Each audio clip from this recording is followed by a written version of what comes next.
Section 11.4 in Algebra 2, the arithmetic series. Now, a series is a sum of the terms of a sequence. So keep those two terms straight. Sequence is a list of numbers, where series is us, we're adding all the terms together.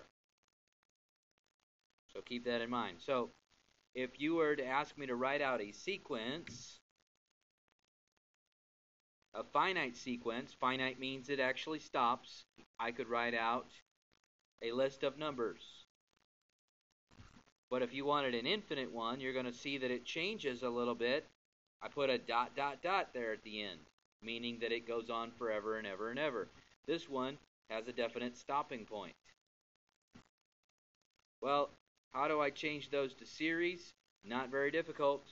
I put a plus sign and I add up all the terms of that sequence together. So here's a finite series and an infinite series.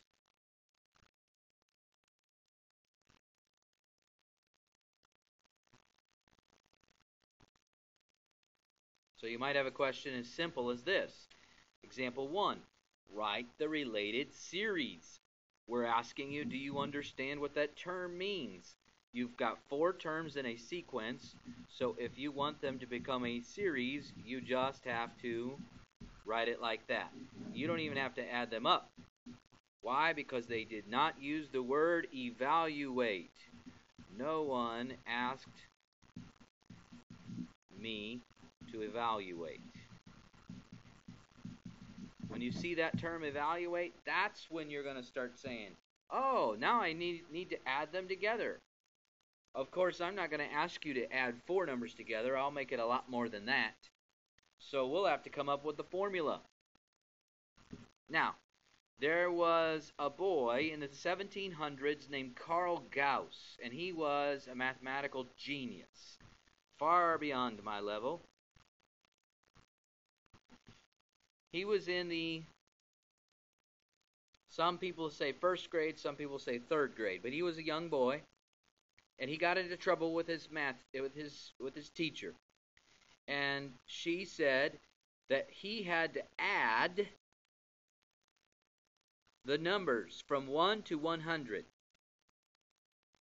Now, little Carl was so smart that he walked up to the blackboard and he wrote 5,050, which is the correct answer. That's all he wrote down. Let's see what little Carl figured out. By the way, in the rap world, they do call him Little Carl. So, just in case you were wondering. 1 plus 100 is 101. 2 plus 99 is 101. 3 plus 98 is 101. He realized that he had a bunch of numbers whose first and last term he had a pairs of 101. So, how many pairs were there? Of course there's 50. There's 100 different numbers. So 100 times 50 is 5,000, and then an extra 50. So that's what he did. So let's understand what little Carl's formula is. First of all, it's for a finite arithmetic series. And every time I ask you for the sum of a finite arithmetic series, we're going to be talking about little Carl's formula. In fact, I'm even going to refer to it as little Carl. So you'll see me write or talk about little Carl.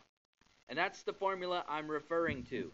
Now, what does the formula say? It says n is the number of terms, so n over 2 would be the number of pairs. A sub 1 is the first term.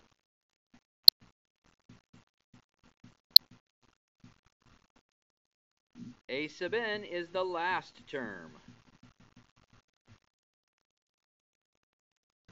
So as long as I know the first term and the last term and the number of terms, then I can find the sum extremely quickly.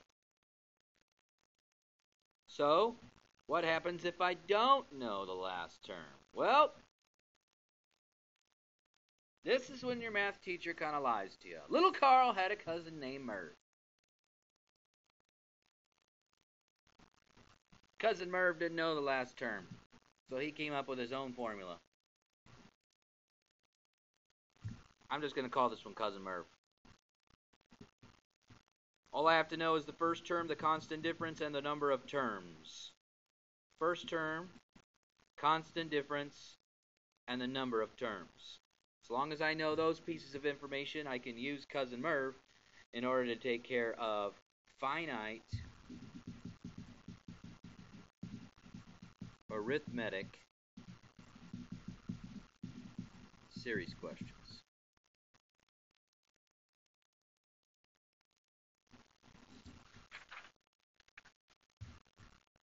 So,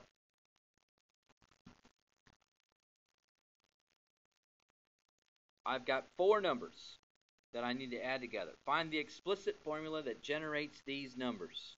So the first thing I need to do, you know what?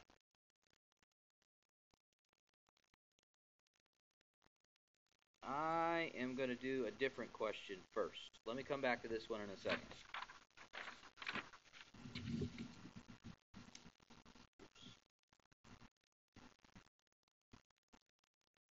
Suppose I want the sum of 2 plus 5 plus 8 plus 11 plus ... And I want for 33 terms. Let's say I had to evaluate the series.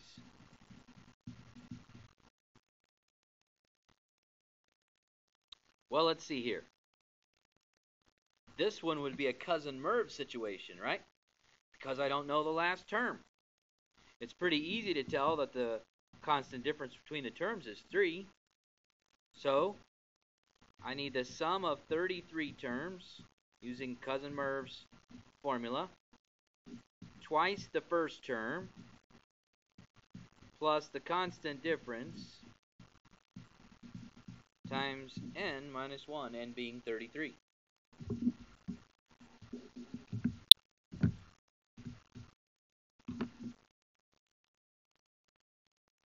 So 2 times 2 plus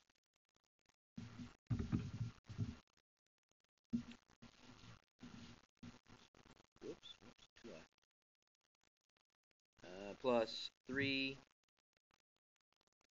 parenthesis 32. I'll just do 33 minus 1 in my head there.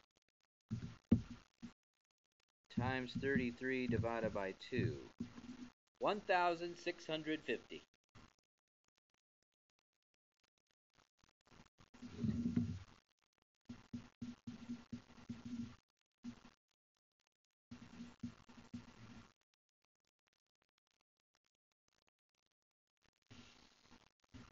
Let's just say I had something even more simplistic than that. Something where I knew that I'm adding together 4 terms. Now, I'm never going to add just 4 terms because I want it to be big enough for you to use the formula. I know several of you would just type that in a calculator.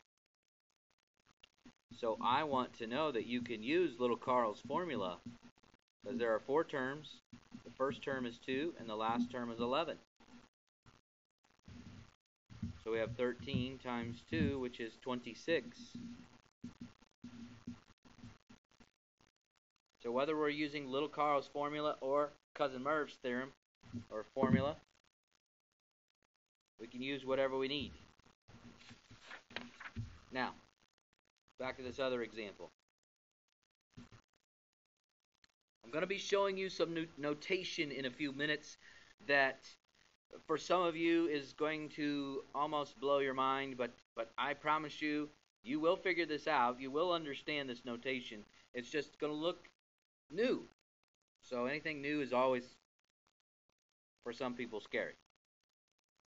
Okay, find the explicit formula that generates these numbers. Okay, 2, 6, 10, 14. All right, the explicit formula, well, it's got a constant difference between the terms.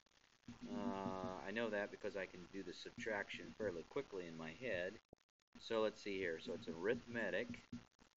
The first term is 2. The constant difference is 4 times the quantity n minus 1. So there's the explicit formula, okay?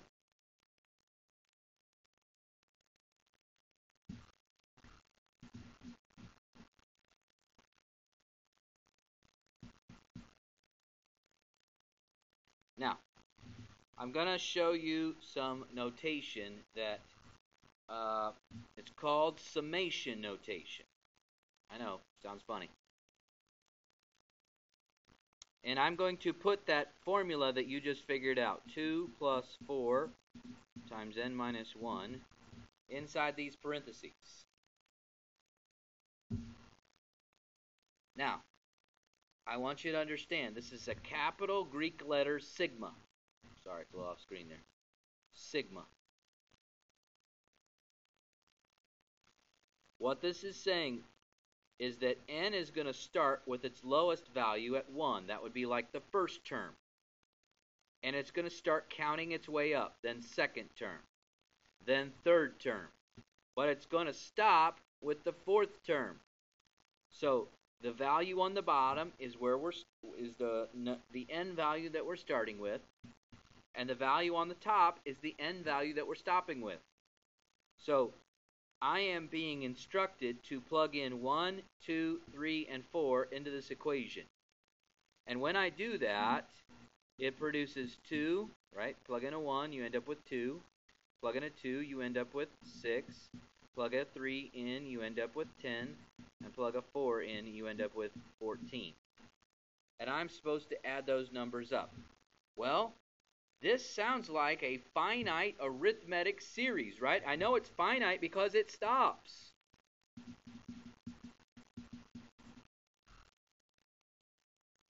I know it's arithmetic because the formula there is arithmetic.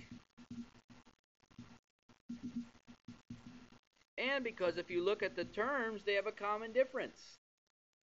And of course it's a series because I see the big sigma series. It's adding up a bunch of things.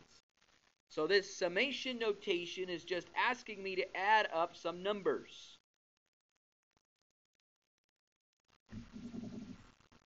Of course, since I'm adding up 4 numbers from an arithmetic series, I can use little Carl's formula, right? 4 terms. The first one is 2, and the last one is 14. Which gives me a sum of 32. 2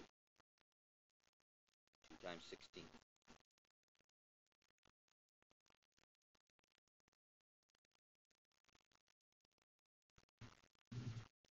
Evaluate this series. I'll do example 4 and then I'll go back to example 3 just so you can see this. In other words, evaluate means find out what the series adds up to. So I can see that I'm supposed to add up 50 different numbers. It's finite. I know it stops. It's a series because we're adding up everything. And let's suppose you don't know that that's arithmetic. Find the first 3 terms. So plug in 1. 2 minus 3 is negative 1. Plug in a 2. 2 times 2 minus 3 is 1. Plug in a 3. 3 times 2 is 6 minus 3 is 3. Look at the terms. Does it form an arithmetic sequence?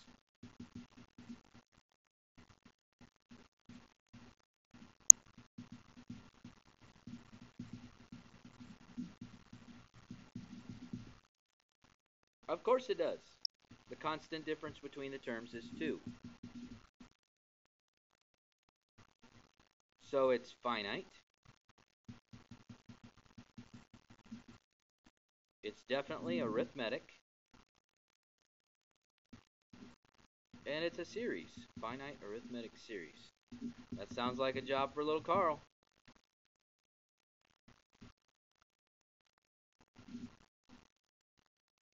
So we want the sum of 50 numbers. That's 50 over 2 times the first term, which was negative 1, plus the last term. How are we going to figure out the last term? Plug in a 50. 2 times 50 is 100. Minus 3 is 97 is the last term. And now we can calculate that. Negative 1 plus 97 divided by, or times, I should say times, 25. 2,400.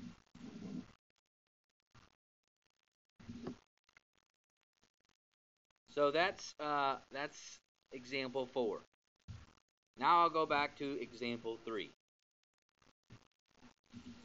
You are going to have to write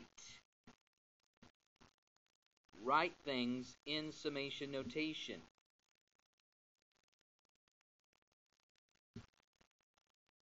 So, I know that it's going to start out with the first term, right?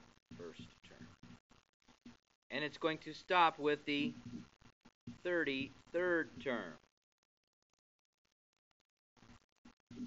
What I need from you right now is the explicit formula for this particular sequence of numbers, 3, 6, 9. Well, the explicit formula, right? First term plus constant difference times n minus 1. Okay. First term's a 3. Constant difference also happens to be 3 times n minus 1. Hey, there it is. You have finished the question. So all I needed was to find the explicit formula, put it in here, and realize that we were starting with the first term and ending with the 33rd term. That's it. Nothing more complicated than that. Okay, we'll practice in class.